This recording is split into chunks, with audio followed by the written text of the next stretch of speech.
cái số tao nhau Hallelujah boy pa mình cái thằng thiên sắc nang bát chen cả khom đơn na om pui na rang na cứ thơ cả apan thiên mà cứ bọc na mình sang cứ xét tin cứ thơ cả nan hu sắc boy pa mình cái thằng thiên sắc u boy pa he BMCF yut khi long cứ thơ cả he đúng nghĩ long ngơ ngay đâu ngạ ho pa na ham la ti thơ cả fundraising ham la thơ cái me sai la om ti nang bát chen một na rang na cứ thơ kan thi ta tu pa pan dong ngạ thơ cái me pa ham la asian tong ham la kam tha u boy pa nek sam koi supre boy donga ma ming boy la song then hamla thina ka tho ka me pha hom ke na ka mi ka sam koi khat sang longa tu san thina sa cha sa ko nu ham koi program boy boy he na tenga kan ap ka mi ka tu san khinga chi boy boy nok sim abel thon kong yisut mi ngana tong panai chen hing amenကဲမင်္ဂလာပါဒေါ်နိုစီ မင်္ဂလာပါ စိတ်လို့ရှာလား အရန်စိတ်လှူရှားပါတ မဲ ယ် ရတော့မဲဖမဲစီစီဦးလုံးကြီးနဲ့ကျွန်တော်က MC တာဝန်ယူပြီးတော့တင်ဆက်ပေးမှာဖြစ်တယ်အရင်ဆုံးprogram တွေမသွားခင်မှာဒီမှာရှိတဲ့ဆရာသမားတွေကိုမိတ်ဆက်ပေးမှာဖြစ်ပါတယ်နော်အဲ့တော့နှုတ်ကြီးကဟိုဘက်အစွန်းဆုံးကနေကိုယ့်နေရာထိမိတ်ဆက်ပေးပါပြီးလို့ရှိရင်ကေရဟိုဘက်အစွန်းဆုံးဒီတာဝန်ယူပြီးမိတ်ဆက်ပေးမယ်နော်သူကနာမည်ပါလဲပြီးလို့ရှိရင်သူတာဝန်ယူထားတဲ့အပိုင်းကိုမိတ်ဆက်ပေးပါကင်မရာမန်ကတော့ဟိုမှာဇော်လင်းထွန်းဖြစ်ပါတယ်သူကရုပ်အချောဆုံးဖြစ်နေတော့ကျွန်တော်တိတ်မထုတ်မပြရဲဘူးနော်အဲ့ဒါကဲလို့ကြည့် โอเคအရင်ဦးဆုံးဒီမှာပေါ့နော်BK Austin လို့ခေါ်ပါတယ်သူကကြတော့ကျမတို့ youth မှာhome cell assistant တာဝန်ခံတယောက်လည်းဖြစ်တယ်ပြီးတော့မှ cameraman လည်းဖြစ်ပါတယ်ပြီးတော့သူကကြတော့ဒီယာဆန်လို့ခေါ်ပါတယ်ဒီယာဆန်ကလည်းyouth မှာ home cell assistant တာဝန်ခံတယောက်ဖြစ်ပါတယ်သူကကြတော့ဝင်းကြီးဖြစ်ပါတယ်သူလည်း single ပါအဲ့ဒါလည်းသိပေးမယ်နော်ဈေးလည်းရောက်ပြီသူကကြတော့ secretary ဖြစ်ပါတယ်ကျမတို့ youth secretary ပြီးတော့သူနာမည်ကကြတော့ဆရာမပါတင်ဆုံလို့ခေါ်ပါတယ်သူကကြတော့ကျမတို့ youth စီရင်စစ်ပေါ့နော်စီရင်စစ်ဖြစ်ပါတယ်လို့ကိုလည်းမဆက်ရမှာဆက်ပြီးဆက်ပါအာကိုအားတော့ရတယ်ကျမနာမည်ကတော့နှုတ်ကြီးပါ single ပါဘန်နာရေးမှုဖြစ်ပါတယ် ကဲโอเคကျွန်တော်နာမည်ကတော့ဝလင်ဆန်လို့ခေါ်ပါတယ်BMJ မှာတော့တပ်တော်မရအကုန်လုပ်ပါတယ်လို့ထွေထွေလို့သမားနော်ကဲအခုကျွန်တော်ဘေးမှာထိုင်တဲ့လူကတော့အဘဖြစ်ပါတယ်သူကကျွန်တော်တို့လူငယ်ဌာနရဲ့ဥက္ကဋ္ဌဖြစ်ပါတယ်လူငယ်ဌာနရဲ့ဥက္ကဋ္ဌအပြင်သူကကျွန်တော်တို့အသင်းတော်မှာsolver တင်ပေးတဲ့ music ဆရာလည်းဖြစ်ပါတယ်လို့နော်ဒုတိယကတော့ဆရာစမွေဖြစ်ပါတယ်သူကတော့အသင်းတော်ရဲ့လူငယ်ပါစာလည်းဖြစ်တယ်လို့assistant pastor လို့လည်းပြောလို့ရတယ်ဒီလူငယ်ကဏ္ဍမှာလည်းအစhome cell လေးပါညာဆိုသူက founder ပေါ့နော် home cell founder ဖြစ်ပါတယ်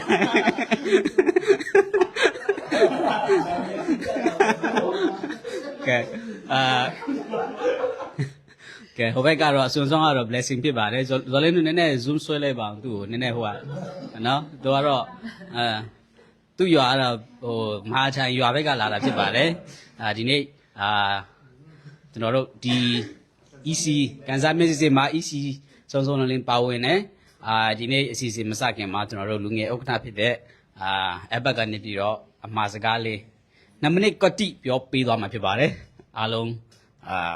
စိတ်ဝင်စားနားထောင်ပေးကြပါအောင်လို့နော် ဟုတ်ကဲ့ပါကျွန်တော်တို့ဒီ BMCF ပေါ့နော်လူငယ်ဌာနမြန်မာကျွန်တော်တို့ရန်ပုံငွေအမှုတော်အတွက်ကျွန်တော်တို့ရန်ပုံငွေလုပ်တဲ့အရာလေးမှာonline အဖြစ်တော်လကောင်းပြီးတော့ in person အဖြစ်တော်လကောင်းကျွန်တော်တို့အလားရောက်အားပေးကြတဲ့ယုံကြည်သူညီကောင်မောင်နှမအများမိတ်ဆွေဓမ္မမိတ်ဆွေများ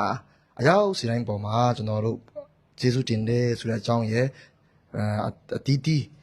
လုပ်ငန်းကဏ္ဍပေါ်မှာဖြတ်သင်ကောင်းချီးပေးပါစေလို့ပြောချင်ပါတယ်ပြီးတော့ဒီကနေ့ကျွန်တော်တို့ဒီလိုမျိုးfundraising ကျွန်တော်လုပ်တဲ့ဟာက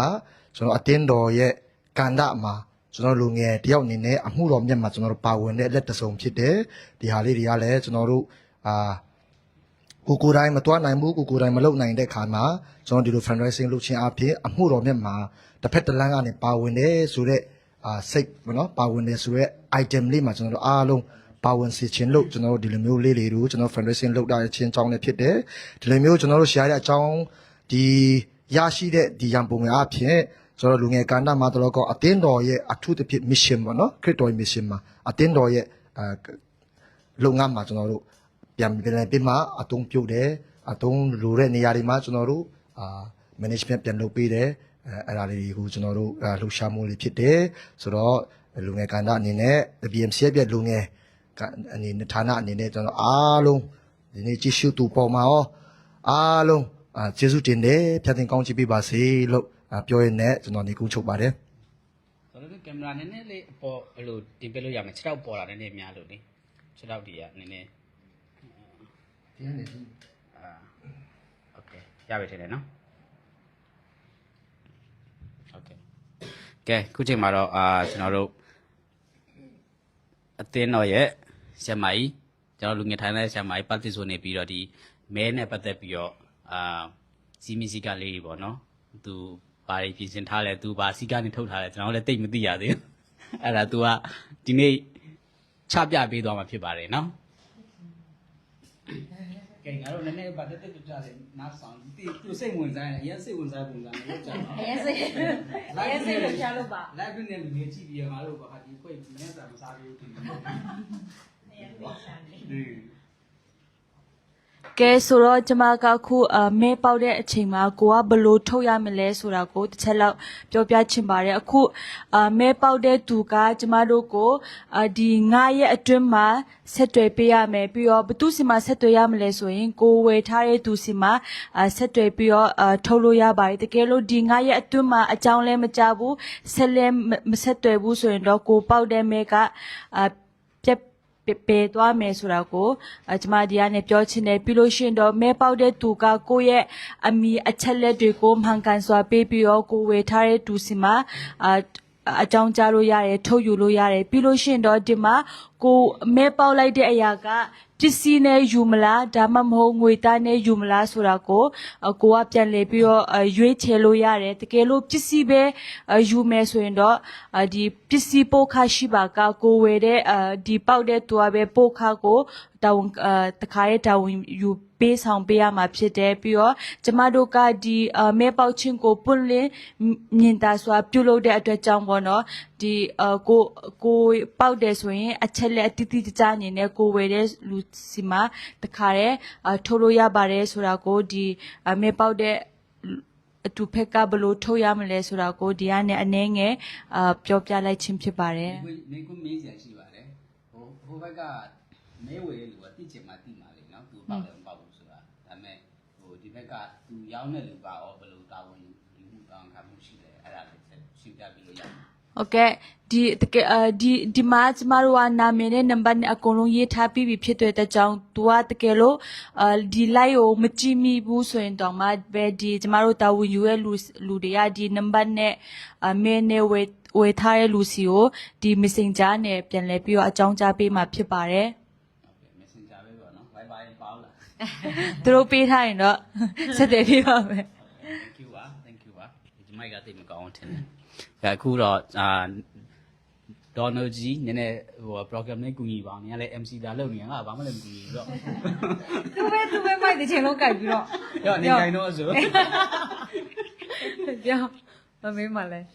ဘာမေးမှလဲတဲ့ဟုတ် ဒီအခုကကြတော့အမေဒီဟာနော်နံပါတ်လေးအခုကတော့အမေ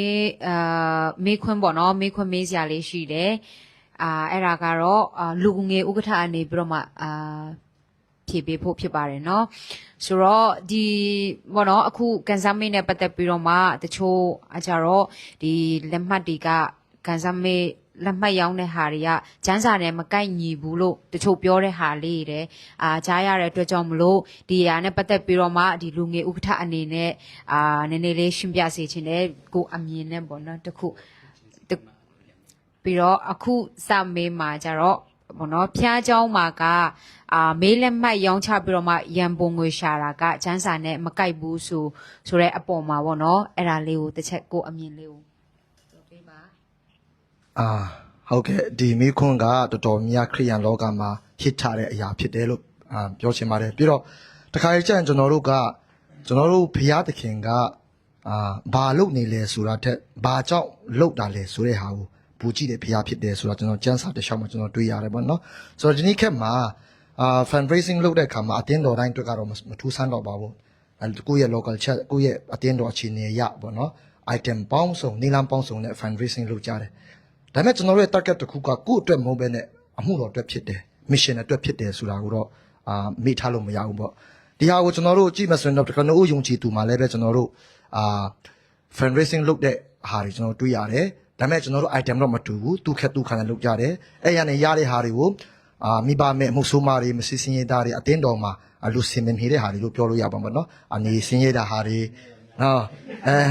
အဲ့ဒါတွေကိုသူတို့ကကိုငေထောက်ပံ့ခြင်းဖိမခြင်းလက်တွဲခေါ်ခြင်းအဲ့ဒီမှာတုံးကြတယ်ဆိုတော့ကျွန်တော်ကျမ်းစာမှာကျွန်တော်တွေ့ရတယ်ပြီးတော့ကျွန်တော်တို့ဒီမှာတမန်တော်ဝတ္ထုပေါ့နော်အခန်းကြီး7 29 30မှာဆိုရင်တော့တပည့်တော်တို့ဒီတဲ့တက်နိုင်တဲ့အတိုင်းယောဒပြည်ယုံကြည်သူများအတွက် fundraising လုပ်ကြတယ်ပတ်စံစုပြီးပိုင်းတာနော်ဒီပတ်စံကောက်ခံပြီးမှ fundraising လုပ်ကြတယ်ဆိုတာကိုကျွန်တော်တွေ့ရတယ်ဆိုတော့ဒါအပြင်မှာကျွန်တော်တို့ဓမ္မတိကျမ်းမှာဆိုရင်တော့ကောရိန္သုယန်ပထမဒုတိယစာဆောင်မှာလဲရှင်ပေါလုကိုယ်တိုင်ကဂျေရုဆလင်မှာရှိတဲ့ယုံကြည်သူထဲကနေပြီးမှခုနပြောတဲ့ဆင်းရဲတဲ့ယုံကြည်သူတွေအတွက်ကိုတိတက် special fundraising လုပ်တာကိုလည်းကျွန်တော်တို့ကျမ်းစာမှာတွေ့ရတယ်ဆိုတော့ခြုံပြောရမယ်ဆိုရင်ဒီနေ့ခုနဲ့ပတ်သက်ပြီးမှကျွန်တော်တို့ item ချက်ကျွန်တော်တို့ mission ကပုံမြတ်ရေးကြီးတယ်အဲ့ဒါကိုကျွန်တော်တို့မမေ့ဖို့လိုတယ်လို့ကျွန်တော်တို့ပြောချင်ပါတယ်ကျေးဇူးတင်ပါတယ် ဟုတ်ကဲ့ MC ရတိတ်နည်းနည်းရှက်တယ်ထင်တယ်နော်โอเคဒုတိယမင်းခွန်းလည်းရှိပါတယ်မင်းခွန်း3ခုပဲလေနော်တိတ်မကြပါဘူးဒုတိယမင်းခွန်းကတော့ကျွန်တော်တို့အခုထိုင်းနိုင်ငံမှာလည်းတချို့တကယ်ကိုယ့်ရဲ့အတီးရှိမှာပေါ့ထီထိုးတဲ့ကိစ္စပေါ့နော်ကျုပ်ကြောင့်ထီထိုးတာဒါလည်းလောင်းကစားလောက်တာပဲဆိုပြီးတော့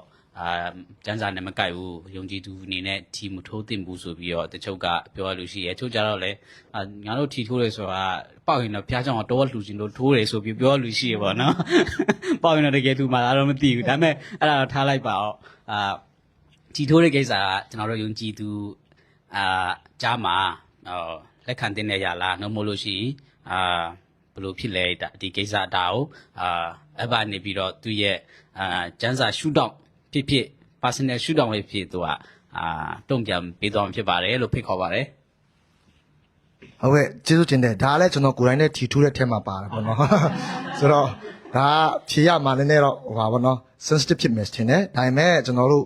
့ထီလို့ပြောတဲ့အခါမှာနိုင်ငံတိုင်းမှာသူ့ရဲ့နိုင်ငံအတွက်သူအောင်ပါလေချပေးတဲ့အလှူဒါနတစ်ခုရှိတယ်အဲ့ဒါကထီပေါ့နော်ကျွန်တော်မြန်မာနိုင်ငံမှာလည်းထီပြောထိုင်းမှာလည်းထီပဲပေါ့နော်ထီပဲတခြားနိုင်ငံမှာလည်းအဲ့လိုမျိုးလေးတွေရှိတယ်ဆိုတော့ကျွန်တော်ထီအကြောင်းကိုအရင်လေ့လာဖို့လိုတယ်ဘာလို့ဆိုထီဆိုတာကကျွန်တော်တို့ဒီအစိုးရကတရားဝင်ပြမှတ်ပြုတ်တဲ့အလှူဒါနတစ်ခုဖြစ်တယ်ဒုတိယမှာဒီထီကနေရောင်းလို့ရတဲ့ဝင်ငွေကနေပြီးမှတဝက်ကိုရန်ပုံငွေထားတယ်တဝက်ကိုနိုင်ငံတော်ရဲ့ပညာရေးကျန်းမာရေးအားကစားပြီးတော့လူမှုဖူလုံရေးပေါ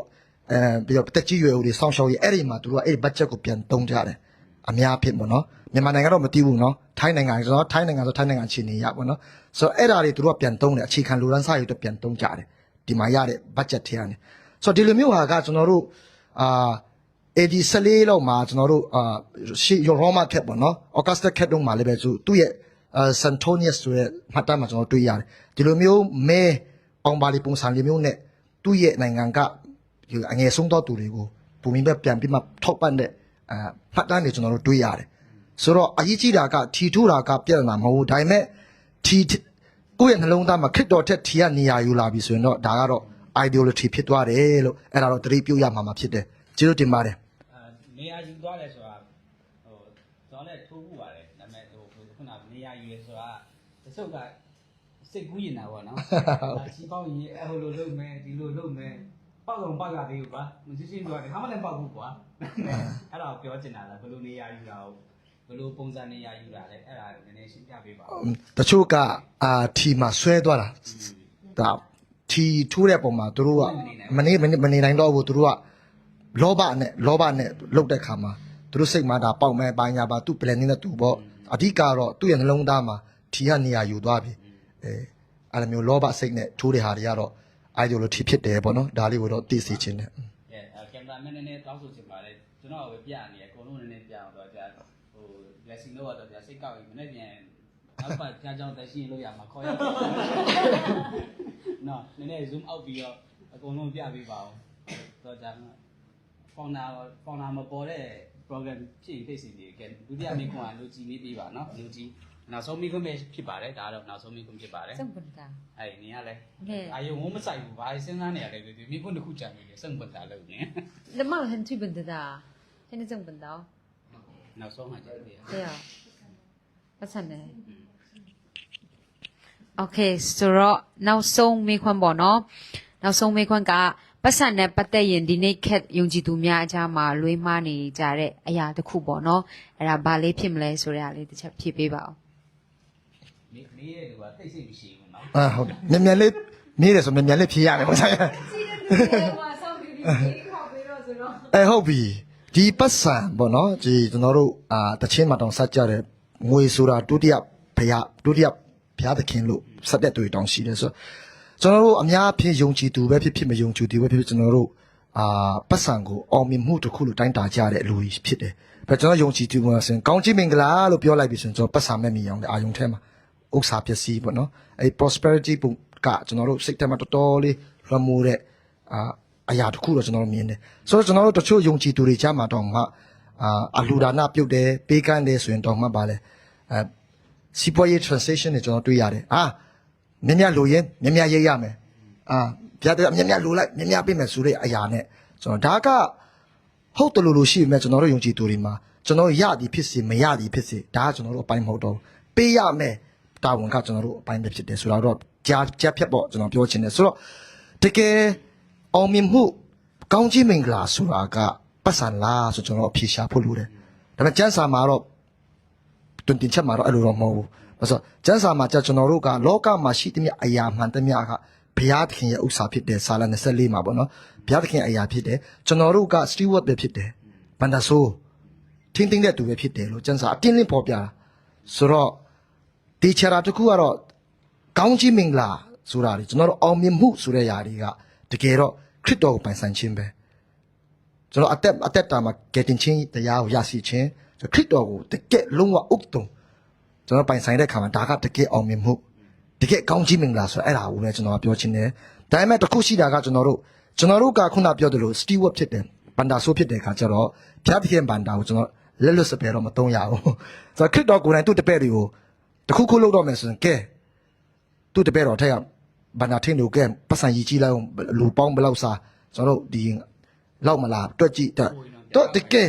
management တော်တော်လေးလုပ်ထားတာသူကိုယ်တိုင်ကနှုတ်တိုက်တင်ပေးတာတွေကျွန်တော်တွေ့ရတယ်နော်ရှင်လုကာတွေမှာလည်းကျွန်တော်တွေ့ရတယ်ဆိုတော့ပြောချင်တာကကျွန်တော်အောင်မြင်မှုဆိုတာက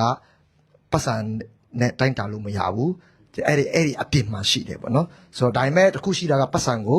တက်မဲ့ဖို့တဲ့ပတ်စံကိုတန်ဖိုးထားဖို့တော့ခရစ်တော်ကတွင်တင်ပေးတာဖြစ်တယ်လို့ကျမ်းစာအရာလဲကိုက်ညီမှုရှိတယ်ဆိုတာကိုပြောချချင်ပါတယ်ဖြေချချင်ပါတယ်ကျေးဇူးတင်ပါတယ် Okay thank you ပါဆိုတော့ကျွန်တော်တို့ကြားထဲမှာပြက်ပြီးတော့စိတ်ထဲမှာပေါ်လာလို့ကြောင်ညာတစ်ခုရှိပါတယ်အဲ့ဒါကတော့ကျွန်တော်တို့နောက်လာဆိုဖျားချောင်းပြောင်းတော့မယ်ပေါ့နော်ဖျားချောင်း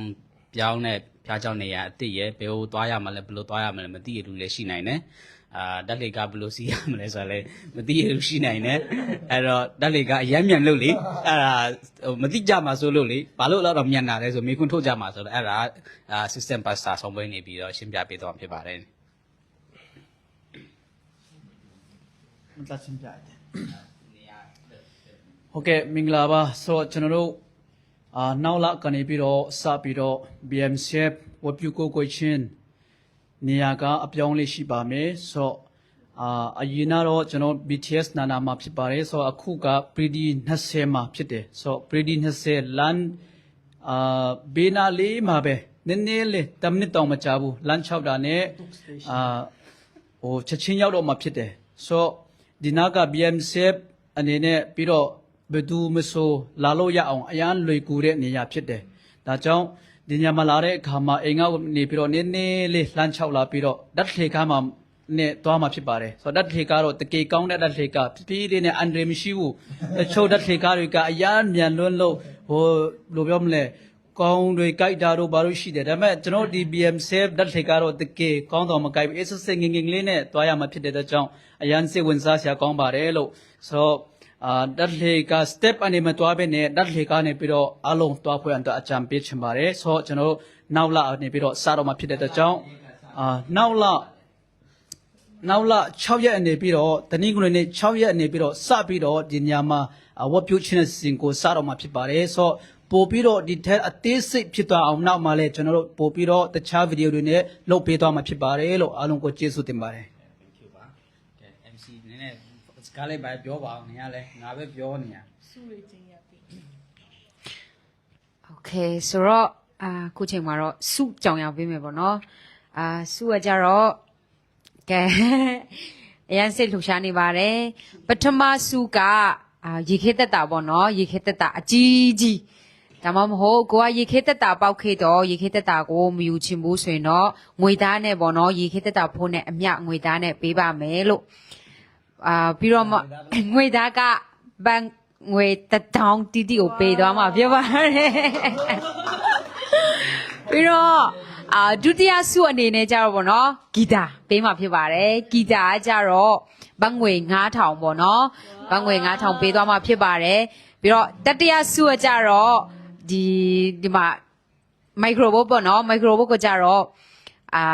ဈေးနှုန်းက2000ပေါ့နော်မိုက်ခရိုပောက်ခဲ့တော့ဒီမှာ single သမားတွေများတော့ပောက်ခဲ့တော့ငွေသားနဲ့ပဲယူမယ်တင်ပါတယ်ပြီးတော့ပန်ကာဒါအေးလေဒါတတိယစုပေါ့နော်ပြီးတော့မှနှစ်သိမ့်စုအနေနဲ့လည်းရှိပါတယ်နှစ်သိမ့်စုလည်းအများကြီးပဲပြင်ဆင်ထားပါတယ်ပန်ကာနှစ်ခုရပါမယ်ပန်ကာနှစ်ခုကိုမှဘတ်ငွေ1000နဲ့ပေါ့နော်ပန်ကာနှစ်ခုဆိုတာကတခုကို1000နဲ့ပေါ့နော်ပန်ကာ1000တန်ပန်ကာအဲ့ဒါလေးရှိပါမယ်ပြီးတော့မှနှစ်ချက်လည်းရှိတယ်နှစ်ချက်က3ခုစီစဉ်ထားပါတယ်အဲ3ခုမှတစ်ခုကို900တန်ပေါ့နော်900တန်ပြင်ဆင်ထားပါတယ်ပြီးတော့နောက်ဆုံးစုကကြတော့နိုင်ပေါ့နော်နိုင်ရလေဒီနေ့ကိုလမ်းဘလောက်ခြေလမ်းဘလောက်လေ့ကျင့်ခန်းဘလောက်လုပ်လဲဆိုတော့အစစ်မြင့်နိုင်ပေါ့နော်အဲ့ဒါကြတော့ဘတ်ငွေ1500တန်ပေါက်သွားမှာပေးသွားမှာဖြစ်ပါတယ်လို့ကိုကပစ္စည်းမလိုချင်ဘူးပတ်စံနဲ့ပဲပေးပါဆိုရင်လည်းအမြန်ဆုံးနည်းနဲ့ပေးပါမယ်လို့ဒါလေးကတော့ဒီကနေပြင်ဆင်ပေးထားတဲ့စုငွေလေးတွေဖြစ်ပါတယ်ကဲโอเคကျွန်တော်တို့အခုအားလုံးစောင့်မျှော်နေကြတဲ့အချိန်ရောက်ပြီဆိုတော့ဗတ်တင်ဆုံးကလည်းသူစိတ်ဝင်စားပဲနဲ့ဝါဟန်ဆောင်ပြီးပြောရလဲတိတ်ဆင်ပြေတော့သူပြောတဲ့ဝါကရပါတယ်စီကတော့じゃဟိုနင်တို့စီမီစီကနေအများလို့နေပြောခံရအောင်မယ်နော်အဲ့ဆိုတော့အရင်ဆုံးကျွန်တော်တို့ပထမစုကိုရေခဲတဲ့တာအရင်ဆုံးနှိုက်ပြီးမလို့နော်အဲ့ဒါကိုနှိုက်ပြီးမယ်သူကတော့ BK အကွာစင်းနဲ့အရင်ဆုံးနှိုက်ပြီးမယ်တရားတို့လှည့်စေကုန်နှိုက်မယ်ပြီးရင်တရားစားနှိုက်မယ်ပြီးရင်ဝင်းကြည့်နှိုက်မယ်မဲနှိုက်ပြီးရဲ့အချိန်မှာအရင်ဆုံးဒီမှာမိုက်နဲ့ကိုကကျင်ညာလိုက်နံပါတ်ကျင်ညာမယ်နာမည်ကျင်ညာမယ်ပြီးလို့ရှိရင်ဘသူစီကဝယ်ရလဲရောင်းတာလဲပေါ့နော်ပြီးရင်ကင်မရာရှိကိုသွားပြီးတော့ကိုနှိုက်တယ်မေကိုပြပေးပါခေါင်းလေးမြေဟောပေါ့နော်အဲ့ဆိုတော့ဒီဒါအောင်စလုပ်ပေးဖို့ BK အောက်ကစင်းကိုသူကြိုက်တယ်လို့လုပ်ပါစေလို့နော်ဖိတ်ခေါ်ပါတယ်နည်းနည်းတော့ကောင်းကောင်းလေးမှွေပေးလိုက်နော်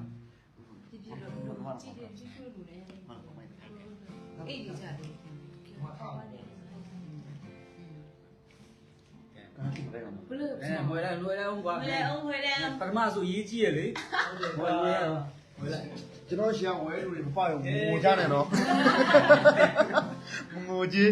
အပိစကားပါပြောပါโอเคဒီတော့ကဲချိန်ညာပေးသွားပြီပါတယ်ဝါဒီပဲတရားစိတ်လို့ထားပါလုံးနေနော်နည်းနည်းပါချိန်လေးကြော်ကြီးပဲပေါင်လာ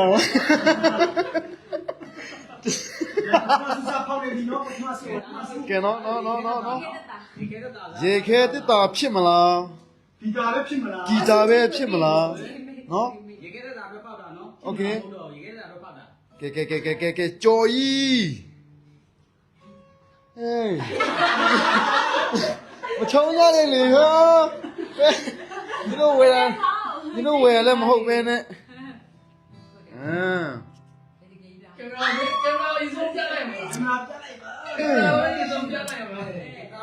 ကြမယ်နော် ကင်မရာရှိပဲဒီနေ့ရောဟုတ်တယ်ကင်မရာ အေ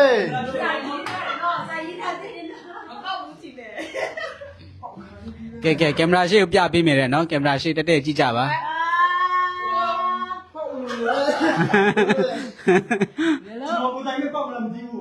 ကဲကောင်းကောင်းလေးပြပေးပါ ပါတော့ဒီမှာဘယ်လောက်လဲနေ့နေ့3ဖြစ်ပါတယ် ကဲဘယ်သူလဲတင်ရပေးပါလားဒီဥလားပါမိုက်ကန်ပြီးအောင် ဘယ်လောက်လဲ1 2 3 နှစ်သုံးနာမည်ပါဟိုပေး ကွာကိုဖမ်းလိုက်ပေါ့ဒီတစ်တုံးရှိလား စော အမတချောပေါ်ပြပါဦးဒီမှာကျွန်တော်ပြလိုက်မယ်ကျွန်တော်ပြပါဦး အေးဆိုဖေး မတူလဲ ဆိုဖေးဦးကိစ္စမဝေထားတဲ့ဟာ ဟုတ်လား အေး โอเค ဒီမှာ နေ့တစ်တုံးလေ နှစ်တစ်ဆူပါပါတယ်တခိုင်းကြောင်ရပေးရမှာလား နေ့တစ်တုံး နှစ်တစ်စောဖေဦးဒီမှာကျမစီမှာဝေထားတဲ့တရားဝါငါအိမ်မက်ကောင်းပါတယ်လို့ပြောထားတယ်နော် နာမည်စောဖေဦး ပြီးရဆိုတော့တယောက်တော့ပေါ့ โอเค ဟုတ်လား သူမိုက်ပေးလိုက်ပြောပြပါပထမဆုံးရတယ် သူကအိမ်နေသေးတယ် ပြောချင်တယ် ပထမဆုရသွားပြီဆိုတော့ကျွန်တော်နှိုက်ပေးတာဆိုတော့တယောက်တော့လာမသိဘူးနော်အဲ့လိုရလားမရဘူးရလားမရဘူးနော်โอเคโอเคအမြန်ဆုံးသူ့ကိုဆက်သွယ်ပေးပါလို့နော်တာဝန်ရှိသူတွေကျွန်တော်လက်တုံနေပြီဟုတ် နော်ငါလေးဖုန်းတော့ခိုင်းလိုက်မယ်ကွာ ဟုတ်ပြီဟုတ်ပြီ ခဏတော့ဖုန်းခေါ်ထားတယ် တူတူတူပရိုဘလာတူတူတူဝင် အိမ်နေ လာ တော့လားမသိဘူးအေးဟယ်လိုအိမ်နေလားမသိဘူးကို အကိုရေပေါက်ပြီပေါက်ပြီ မေဒီမှာညီမတို့ဒီမှာကန်ဆာမေးဖောက်ထားတာလေအဲ့ဒါအကိုကပေါက်နေတယ် အေးပေါက်ပြီ ပေါက်ကြတယ် ပထမဆုပေါက်တယ်ပထမဆုအရင်တန်းစကူညံတယ်လို့လေကြားရအောင်ပထမဆုကဘတ်ငွေ1000တန်ပေါ်မှာညီမတို့ရေခဲတက်တာပြင်ဆင်ထားတယ်ပေါ့နော်အဲ့ဒါကမှရေခဲတက်တာမလို့ချင်ဘူးဘတ်ငွေနဲ့ပဲယူမယ်ဆိုရင်တော့ဘတ်ငွေ1000ရမှာဖြစ်ပါတယ် Okay ba. ပြောလားဝန်တာစကားလေးနည်းနည်းပြောလေ ဘာဟုတ်ဘူးအခုအလုပ်သွားတော့မလို့10မိနစ်ပဲကျန်တော့တယ်အဲ့ဒါကြောင့်ပြန်လို့နေလို့ ဒီမှာ1000ရပြီညီကလည်း အလုပ်ရောက်မှပြန်ခေါ်လိုက်မယ်နော်ခဏလေးလေး လိုက်ရင်ညီ အဲ့ဆိုညီမတို့အခုဒီညီမအကောင့်ထဲမှာဝင်ပြီးတော့မှဟိုဟာတဲ့ဟာ share ထားတဲ့ဟာလေးနည်းနည်း share ပေးအောင်ညီမ live လုပ်တဲ့ဟာလေး share ပေးအောင်နော် Okay โอเคတရားကျေးဇူးပါ Okay ba တော်လိုက်တာလိုက်ကုန်ပြီပဲကဲကဲ သူငါဆောင် နည်းနည်းပြောပါအောင်ပထမဆုံးရမင်းဟိုဟာနဲ့ကိစ္စနဲ့ပတ်သက်ပြီး ဘာပြောရမလဲ ရေဝတ်တာပဲအပြောင်းလို့ရပြီ အေးအမှန်တကယ်ကျွန်တော်ပေါက်ချင်တာကျွန်တော်မပေါက်ဘူးနော်ငိုခါနီနီ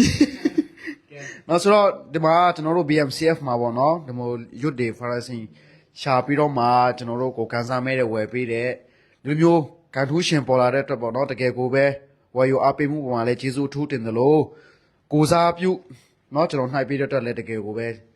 ပေါက်သွားလို့ပို့ပြီးတော့ကျေးဇူးတင်ပါတယ်လို့နောက်နောက်များမှာလည်းကျွန်တော်တို့အစီအစဉ်လေးများမှာဝင်ရောက်ပြီးတော့မှအားပေးဖို့ရအတွက်ဆက်လက်ပြီးတော့မှတောင်းဆိုချင်ပါတယ်အခုပေါက်သွားတဲ့ညီလေးပေါ်မှာလည်းဖျားတခင်ကောင်းချီးပေးပါစေအထူးကျေးဇူးတင်ပါတယ်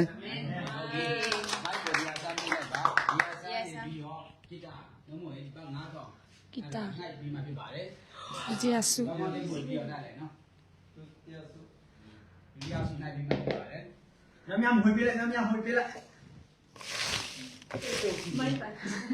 ။ ခုချိန်မှာတော့ဒုတိယဆုပေါ့နော်ဒုတိယဆုကတော့ဂီတာပဲဖြစ်ပါတယ်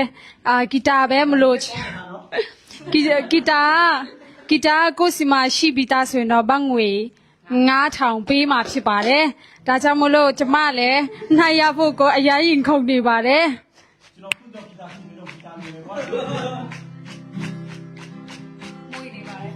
မွေနေပါတယ်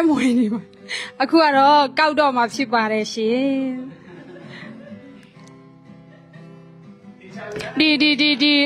ဒီဟွာထဲမှာပေါ့နော်ဒီမဲလိတ်ထဲမှာဘသူမဲလက်မှတ်များပါနေမလဲပြီးတော့ဘသူနာမည်များပါနေမလဲဟွာတော့ comment live ရဲ့ comment ထဲမှာတော့မအော်ရှင်းကနေပြီးတော့ပေါက်ချင်တယ်လို့ပြောထားတယ်ဒါပေမဲ့ तू ဆူတောင်းတိုင်ရင်တော့ပေါက်မယ်ပေါ့နော်မပေါက်ရင်လည်းမငိုပါနဲ့လို့ပြောချင်ပါတယ် ကင်မရာရှေ့မှာတော့ဖွင့်ပေးလိုက်ပြင်ပြန်လာခဲ့ ဝါး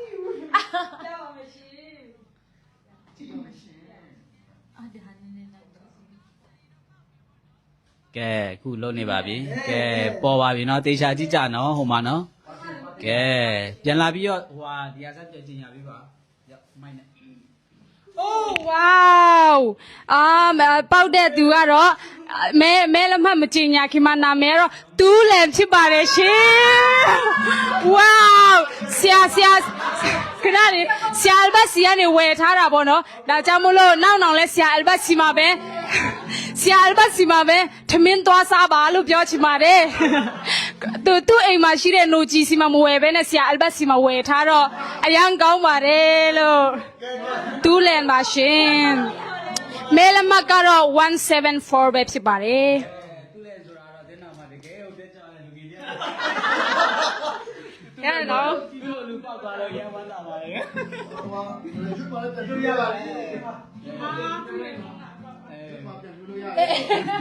ပြန်လူခိုင်းမယ်အခုပဲလိုက်ရနေပြီးတော့မတောင်းမယ်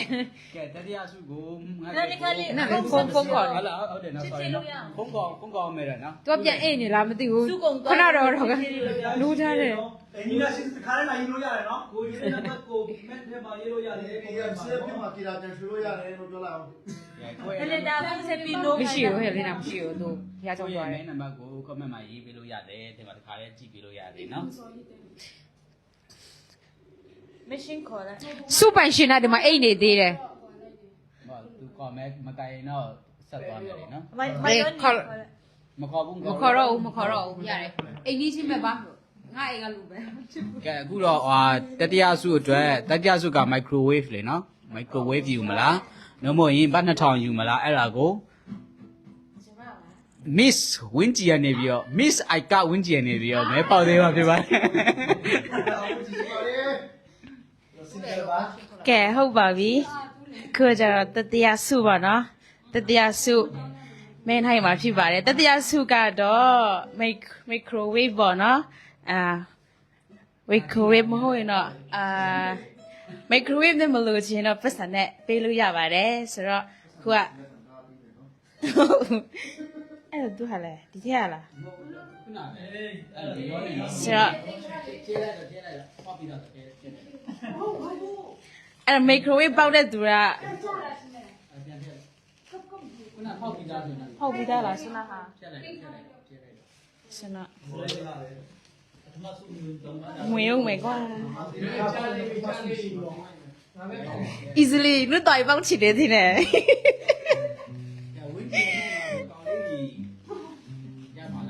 ကောင်းလေးကိုပြန်ပြီးလို့ရတယ်ပစ္စည်း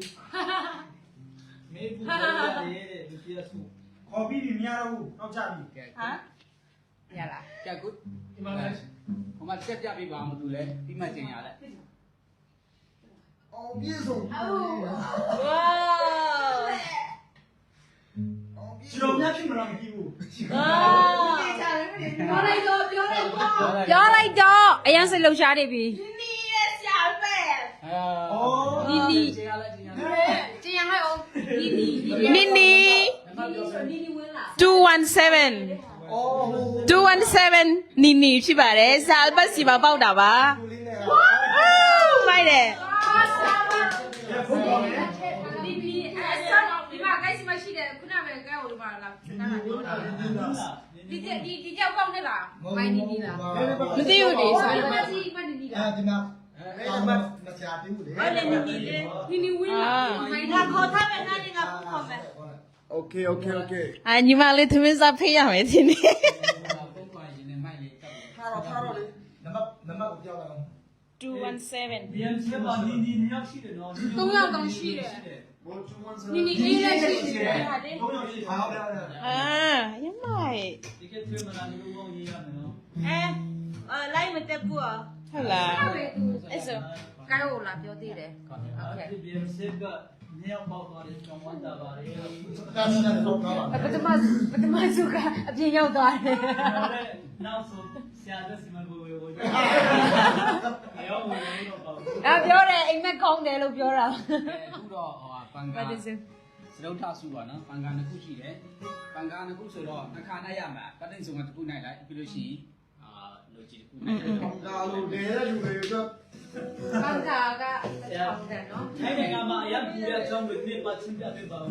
အေးထိုင်းနိုင်ငံရတူတူအယံပူတဲ့ခုချိန်မှာဒါပေမဲ့ပန်ကာမွေတင်းနိုင်တဲ့လူလည်းအများကြီးရှိရနော်ဒီမှာဆရာတို့ပန်ကာမွေနိုင်သေးဘူးဆိုတော့မကြိုက်ရင်ဖျားเจ้าမှာလည်းထူလို့ရတယ်ပြီးလို့ရှိရင်ကိုကပန်ကာရှိပြီးသားအဲကွန်းလည်းရှိပြီးသားဆိုရင်ဘတ်ငွေ1000ရမှာနော်ဘယ်လောက်လဲဆိုရင်ဘတ်ငွေ1000ရမှာဆိုတော့ဆိုတော့ကဲအားလုံးအာယုံဆိုင်မနော်ပန်ကာလိုချင်လားโอเคအဲ့ဆိုဘတ်ငွေ1000ဆိုရင်မြန်မာငွေနဲ့3သိန်းကျော်ရယ်နော်3သိန်းကျော်ရယ်ဟုတ်တယ်မြန်မာငွေနဲ့3သိန်းကျော်ရယ်ကျမစီမာရဲ့တခါငွေထွဲလို့ရတယ်ငွေလဲလို့ရတယ်ဆိုတော့မြန်မာနိုင်ငံနဲ့ပေါက်လဲလူရှိလဲတခါရဲ့ကျမငွေလဲလို့ရတယ်နော်ဆိုတော့ကဲဘသူပေါက်မလဲဆိုရင်ကဲတခုယူလိုက်တော့မယ် မေတ္စီရဲ့ comment ရေးနေအဲ့ဒါအရင်ပြန်လာရောခဏကန်ရတယ်ကန်ထားတာ နီနာမေကိုသူကနီနီကနှစ်ခုရှိတော့သူက ဦးနီကိုတေချာပြောတယ်ဦးနီဘယ်သူပြောလဲ ဦးနီနီမရှိပါဘူးရှင်နီနီပါ ပြောတာလေသူအူနီဆိုတာ comment ရေးတာတော့တိတ်မဟုတ်သေးဘူးမဟုတ်မေတ္စီ တေချာလည်းပြောနီနီဝင်း โอเคနီနီဝင်းပါရှင်နီနီဝင်းပေါက်သွားပါတယ်ဆရာအဘတ်စီကမဲဆောင်ရည်သူဝယ်ထားပါတယ် Sunday နေ့မှာဝယ်ထားတာ မင်းနဲ့မပြော မင်းမလည်းခိုင်းရေးပေးလိုက် ကိုမက်မရေးပေးလိုက်ခဏလေးတော့ဟယ်လိုညီမလေးထားပြီလားညီမလေး စားပြီ ထားပြီအခုလိုက်ထွနေရကြည့်ပါတလား ဟုတ်ပြီ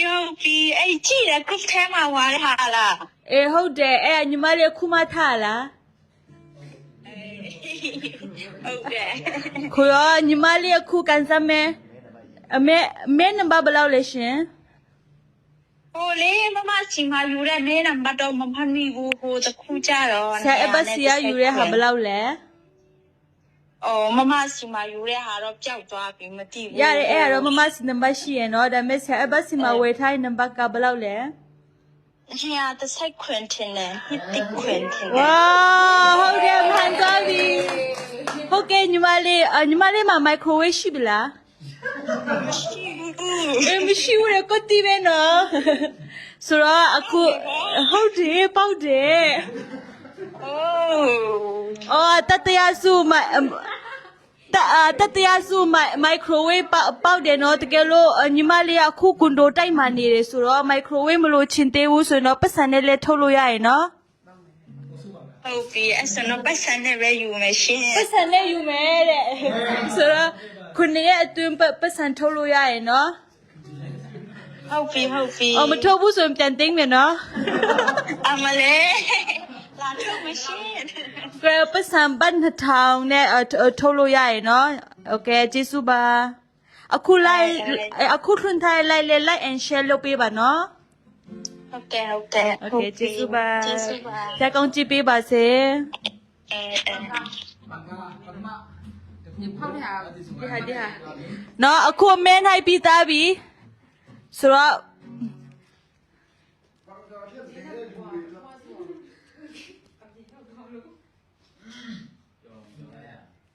ဝါးဘသူစီမလဲ ကြည့်ကြပါဦး အေးပူဒအေးပူကငါစီမဖုန်းဆက်လာတယ်ငါပေါ့ရင်ဖုန်းခေါ်အောင်တယ်လိုက်ကြည့်နေတယ်တဲ့ဒီမှာအေးခဏလေးတော့ဖုန်းခေါ်ပေးမယ် ဘာကြောင့်လဲလေဒီ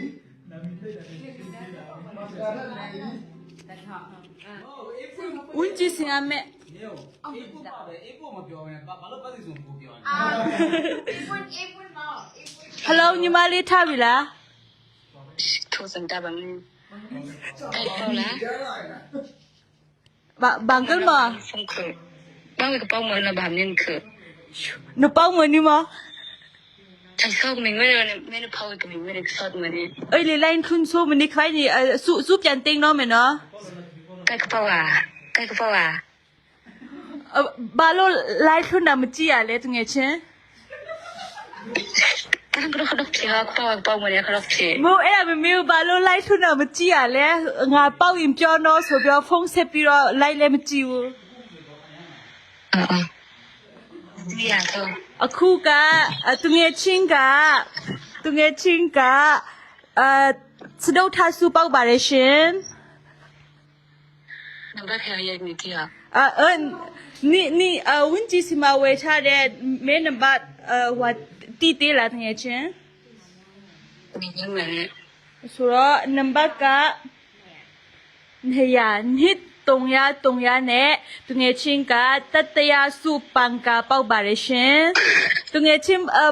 ပန်ကာယူမလားဘတ်ငွေပတ်စံယူမလား ตะกาเป็ก โอเคဆိုရင်ကျမတို့ BMCF မှာခုနှစ်အတွင်းပတ်စံထုတ်လို့ရပါတယ်ဘတ်ငွေရတော့စဒုတ်ထစုပန်ကာတန်ဖို့ဖြစ်တဲ့ဘတ်1000ပဲဖြစ်ပါတယ်ရှင်ကျေးဇူးတင်ပါတယ်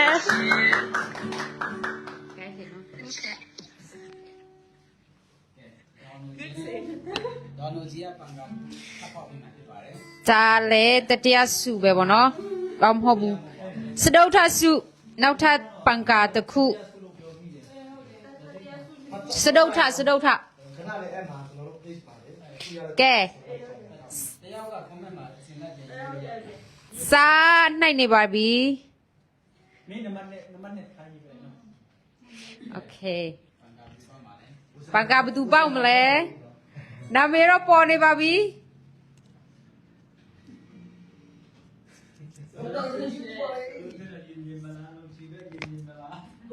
my god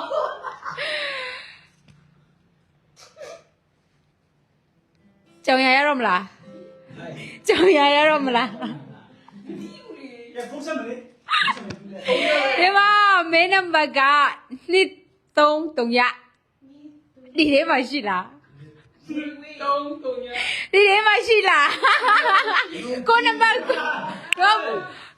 ကိုမမိတာကိုမင်းနံပါတ်ကိုမမိတာ233ရလေ ဝင်းကျွန်တော် မဆရာအန်ဒရူလောက်ထားတယ်ဆရာအန်ဒရူလားဆရာအန်ဒရူစီမဝေတဲ့နာမည်ကဝင်းလားအေးအဲ့ဆိုတော့ तू ကအော်ထိုင်းဖုန်းဆက်โอเคဆိုတော့ဆရာအန်ဒရူစီမဝေတဲ့မင်းနံပါတ်233ရဝင်းဆိုတဲ့နာမည်နဲ့စဒုထစုပန်ကာနောက်ထပ်တစ်လုံးပေါက်သွားပါတယ်လို့ဖုန်းဆက်မလားဖြီး ဖုန်းဆက်အောင်မယ်ထိုင်းသူဒီနေ့ကျမှစာဆောင်ပေးရဲ့ Thai skill ကိုကျွန်တော်ကြည့်ကြမလဲနော် မဲပေါက်ထဲမှာ บัดเมียแต่ทองคัดเหรอ พันหนึ่ง ယူမဲပေါက်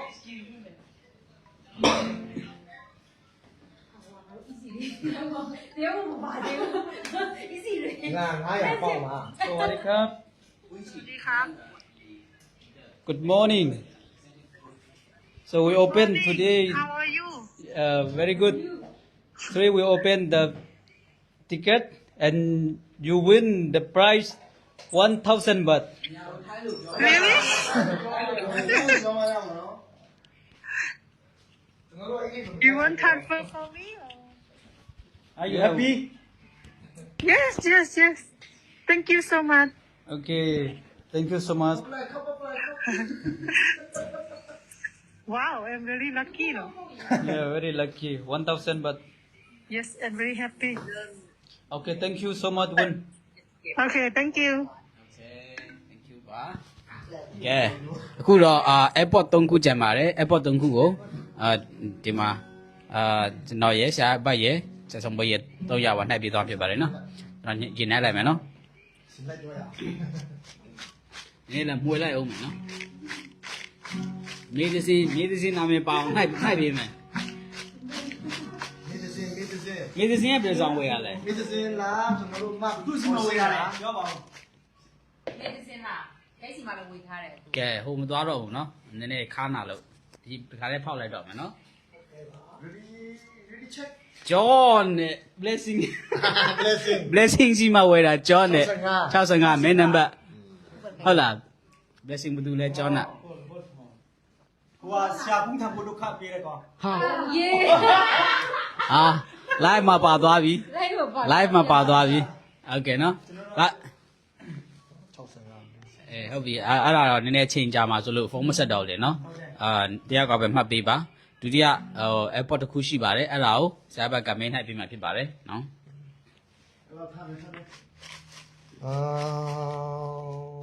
ကဲ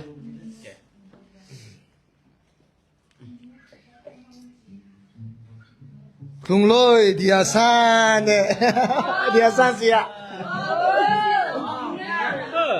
ကောင်းလည်းမတင်ဖြစ်လေ ဒီအဆက်စီဝယ်တဲ့သူကြောက်ပေါက်ပါ ကဲဟုတ်ပြီ လုံလို့ မဆက်နေအောင်အဲ့ဒါပွဲစုအသေးလို့လေ နောက်ဆုံးဖြစ်သွားမလား ကြည့်မဟုတ် ရှိသေးလား ရှိသေးတယ် ဘူး airport ခုရှိသေးတယ်နောက်ဆုံးဟိုဘယ်စင်ကနိုင်မယ် ဆုံးဖြစ်တဲ့ ဆရာဘူးမဟုတ်ကျွန်တော်လည်းနိုင်မယ်ပြီးတော့ဟိုရှိသေးတယ် ဟာသားကြနော် ကဲသူလည်းပြောပြ လိုက်ထန်းဝါဆယ်ဘက်စီမဝေးတာလိုက်ထန်း ငါစီမဝယ်သွားတယ်လို့ပေါက်တာ3ယောက်4ယောက်ရှိတယ်နော် သူအများစုများများပါတယ် လိုက်ထန်းလိုက်ထန်းဒေါက်တာလိုက်ထန်း ဆိုတော့မင်းနံပါတ်နဲ့စီခုတော့နောက်ဆုံး smart fitness ဟောရှိပါနော်အဲ့ဒါကိုဘတ်1500အတိုင်းအဲ့ဒါဟိုပြည်ကျမ်းမာရေးအတွက် အကောင်းဆုံးမေးပါနော်နေမှာတော့ ဖြစ်ဖြစ်တယ်မင်းဖြစ်ပါတယ်အဲ့ဒါကို 1500တာနောက်1500တာနောက်ဆုံးဖြစ်မယ် blessing ကသူကလောလောဆယ်မှာဟိုရှားချောင်းစီမှာဂီတာတင်တန်းတက်နေလို့လည်းကြားတယ်အဲ့ဒါဟိုဂီတာတီးပြမှာဖြစ်ပါတယ်မင်းမလိုက်ခင်မှာအဲ့ဒါမရသေးဘူးကိုတချင်းတစ်ပုတ်ဆိုပြတချင်းတစ်ပုတ်ဆိုပြတချင်းတစ်ပုတ်ဆိုပြ တက်နေတော့ဆိုတဲ့ချင်းပြောအောင်ကဲခုခေါ်နိုင်ပေါ့နော်အကောင်းဆုံးကိုရဲ့ကျမ်းမာရေးနဲ့ညီညွတ်တဲ့နိုင်ဖြစ်ပါတယ်လို့ဒီရပါမပြောတော့ဘူးလားရင်ခုန်ကြတာပေါ့ကဲအခုတော့မနိုင်ပြီနော်ဒီမှာ ပေါင်းလိုက်တော့ ကဲကျွန်တော်ကိုတိုင်မဲ့ကြည့်တော့မယ် ငါအများကြီးဝယ်ထားတယ်ဒီခေါက်တော့ပေါက်မယ် နောက်ဆုံးမှာတော့အောင်တော့ပါတယ်ကွာအောင်တော့ပါတယ်နောက်ဆုံးမှာဒါပေမဲ့အစတော့မတည်သေးဘူးပေါ့နော်အောင်ပါတယ်မင်းနမနောက်ဆုံးမှာငါပါတယ်ကွာငါဘာတော့မနေမလားဘသူစီမှာဝေမလဲဒီအဆန်းစီမှာဝေမလားမသိဘူးနော် S နဲ့ဆုံးတယ် သူစီမ S နဲ့ဆုံးတော့သူစီ ဝေတော့ချမပတင်စုမှာဝေတယ်တဲ့အဲ့ဒါတော့ဘသူဖြစ်မလဲဘသူဖြစ်မလဲမဲနမ95ရိုးအောင်ဖြစ်ပါတယ်သူကနိုင်ဖြစ်ပါတယ်ရိုးအောင်ဖြစ်ပါတယ်ရိုးအောင်ဖြစ်ပါတယ်ဒေါက်တာရွယ်ဖြစ်ရိုးအောင်ဖြစ်ပါတယ် တော့ရောင်းတဲ့လူပဲခေါ်လိုက်လေဘသူစီကဝယ်ရလဲ ပတ်စပတ်စုံ โอเค ခေါ်ကြည့်လိုက်မယ်နော် ခေါ်ကြည့်လိုက် ဖတ်လာပြီ ကျွန်တော်ဂီတာရန်ပုတ်ချင်နေတာမဂီတာကင်ရင်လို့ဖြစ်သွားတယ် ဖြစ်ပြန်ဆက်မိသားစုထေကအများကြီးတောက်သွားတဲ့အကြောင်းမှတ်ထားပါတယ် ဖုန်းမကိုင်း သူအိတ်သေးလားမသိနော် ဟယ်လိုဆရာ BMCF ယူကနေဝယ်တဲ့မဲဝယ်ပါတလား ဝယ်တဲ့မဲဝယ်ပါလားဒီလိုနေရလဲ ဟုတ်တယ် အေးအဲ့ဆိုနံပါတ်ဘယ်လောက်လဲဆရာ ခါလေအဲ့ဒီတော့ အော်ရတယ်အဲ့ဆိုတော့အဲ့ဆိုတော့မဲပေါက်ရင်တော့စိတ်ဆိုးမှာလား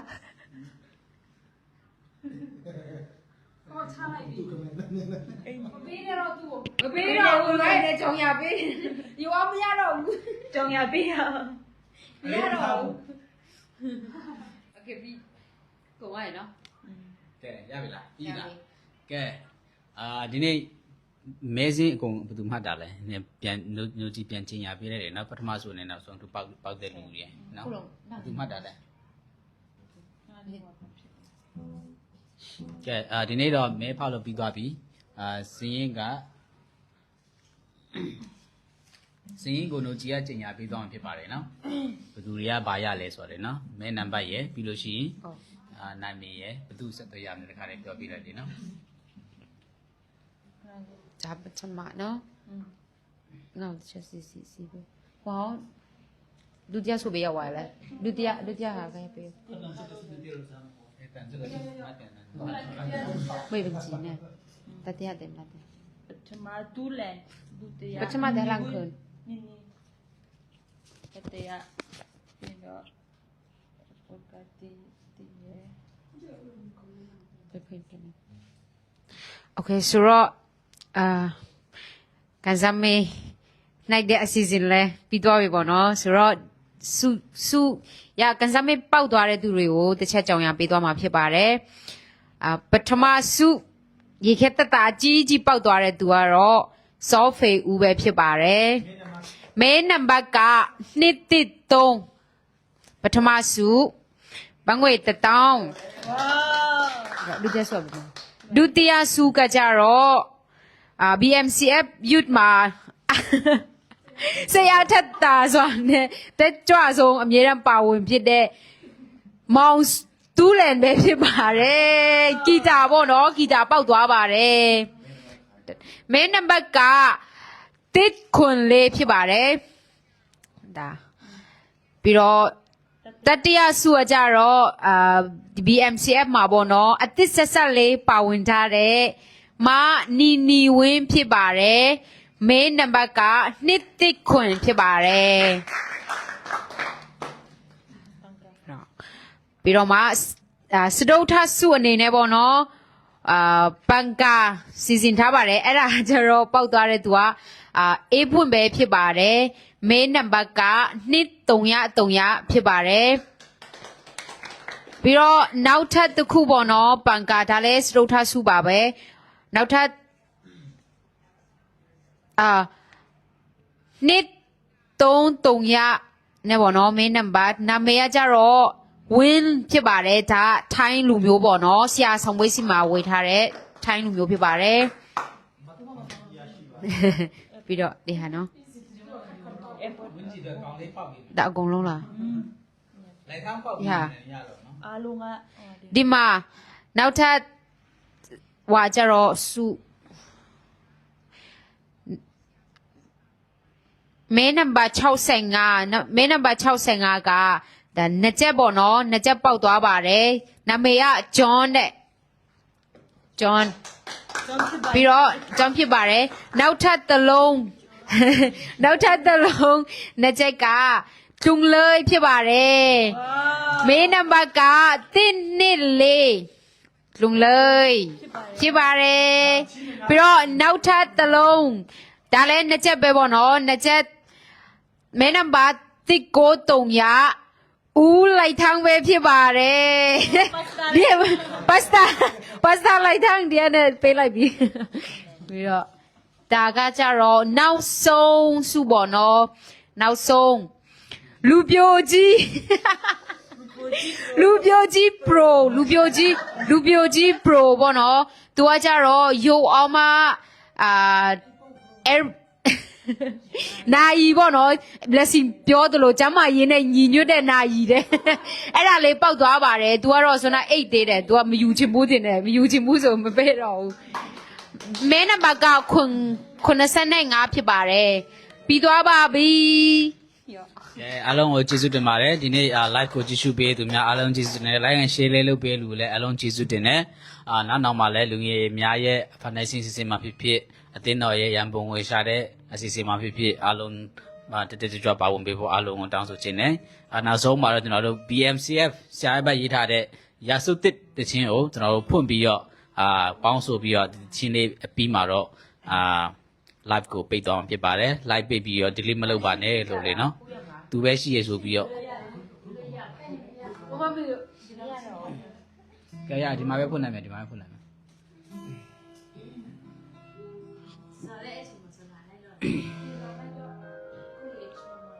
စာသားရကြသေးလားစာသားရှိတယ်ပို့ထားတယ်နော် group မှာ easy group မှာ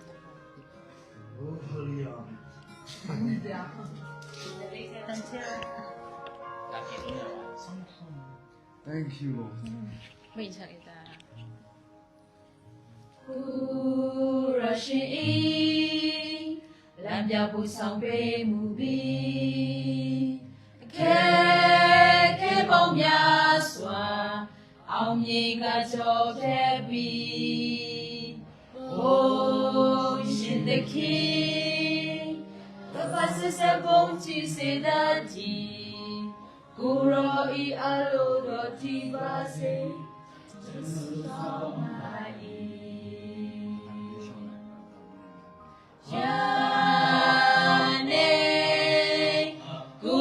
ရှင်ကောင်းချီပေ၏နောက်မြောက်ကိုရောရှင်လက်တော်ဝေ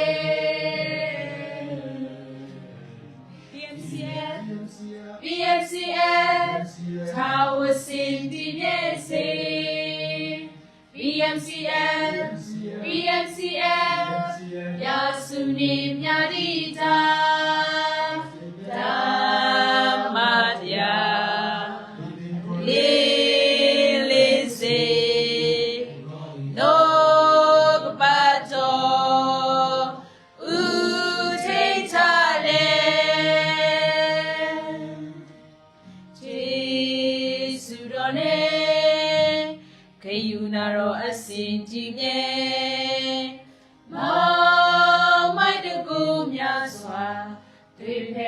ကျော်လွှားမည်။အိုးရှင်သခင်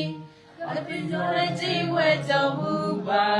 ။ကိုရောဤအလိုတော်ကြည်ပါစေ။ကျွန်တော်တို့ဆုတောင်းပါ၏။နာနေကိုရောရှင်ကောင်းချီးပေ၏။နာ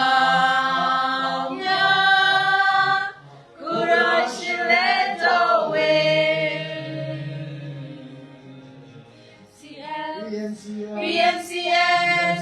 ထာဝစင်တည်မြဲစေ BMCF ယာစုနေမြတ်တိတာဓမ္မတရားလေးလေးစေနောပတ်တော်ဦးထိတ်ထားလေ BMCF ထာဝစင်တည်ရစေ BMCF ယာစုနေမြတ်တိတာဓမ္မတရားလေးလေးစေနောကပတ်တော်ဦးထိတ်ထားလေ